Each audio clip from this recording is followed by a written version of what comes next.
Fala pessoal, dando prosseguimento agora com a questão de número 30. A questão 30 diz o seguinte: sobre o regime inicial de cumprimento de pena e a substituição da pena privativa de liberdade por restritiva de direitos, é correto afirmar que, item A, no caso de a pena base ter sido fixada no mínimo legal, pode o magistrado fixar regime mais grave do que o permitido para a quantidade de pena aplicada, considerando a natureza do delito praticado. Pessoal, esse item viola frontalmente o entendimento da súmula 718 e 719 do STF, bem como da súmula 400 do STJ. A gente sabe que a fixação do regime inicial de cumprimento de pena deve obedecer, além da quantidade de pena aplicada, às circunstâncias judiciais. Se as circunstâncias judiciais forem inteiramente favoráveis, ou seja, se a pena base tiver sido fixada no mínimo legal, o juiz necessariamente deve obedecer o regime indicado para a quantidade de pena aplicada, lá no artigo 33 do Código Penal. Então, se a pena for de 2 anos e as circunstâncias judiciais tiverem todas sido favoráveis, o juiz deve necessariamente fixar o regime inicial aberto, ok? Em se tratando de réu primário. O juiz jamais pode agravar o regime, como se costuma dizer, com base na gravidade em abstrato do crime praticado, ok? Item B. Segundo o STF, em sendo condenado reincidente por furto, o regime inicial de cumprimento de pena deverá ser o aberto, na hipótese em que o princípio da insignificância, ainda que não aplicado, seja cogitável. Pessoal, essa assertiva é bem interessante. Por quê?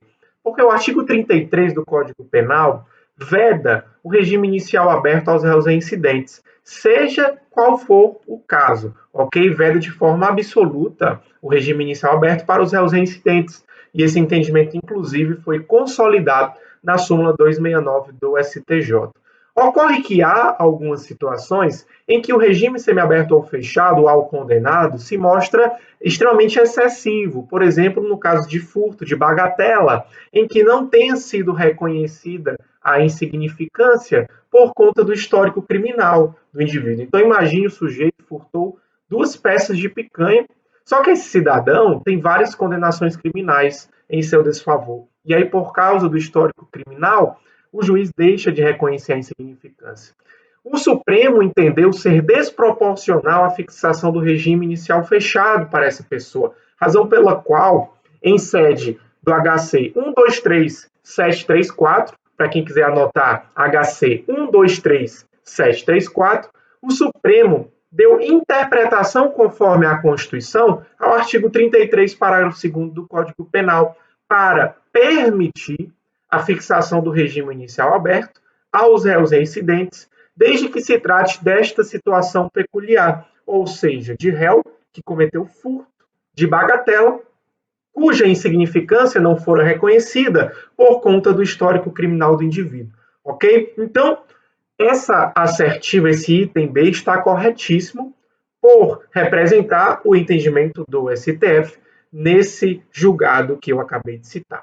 Ok? Então, esse é o item correto, mas vamos analisar as demais assertivas. O item C diz o seguinte: no caso de réu reincidente, inviável a substituição da pena privativa de liberdade por restritiva de direitos. Pessoal, item incorreto. Por quê? Porque o artigo 44, parágrafo 3º do Código Penal, autoriza a substituição da pena privativa de liberdade por restritiva de direitos ao réu reincidente, desde que não se trate de reincidência específica, ou seja, de reincidência em virtude do mesmo crime, bem como que se trate que essa substituição seja socialmente recomendável, ou seja, presentes esses 2 requisitos, reincidência não específica e substituição socialmente recomendável, o juiz pode substituir sim a pena privativa de liberdade por restrição de direitos, mesmo se o réu for reincidente.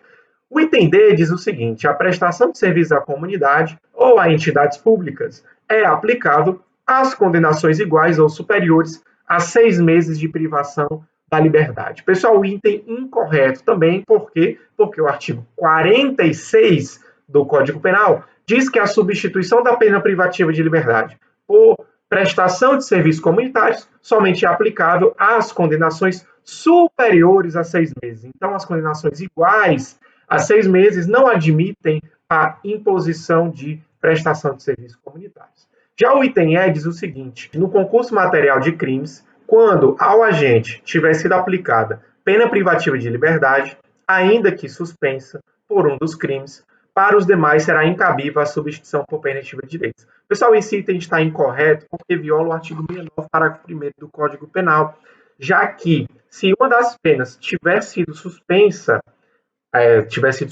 condicionalmente, né, conforme o Instituto da Suspensão Condicional da Pena, as outras poderão ser substituídas por pena restritiva de direitos. Então, o equívoco está justamente aqui. O correto não é ainda que suspensa, e sim salvo se suspensa, ok? Se uma das penas for suspensa, para as demais será cabível, sim, a substituição por pena restritiva de direitos. Esse é o erro do item E.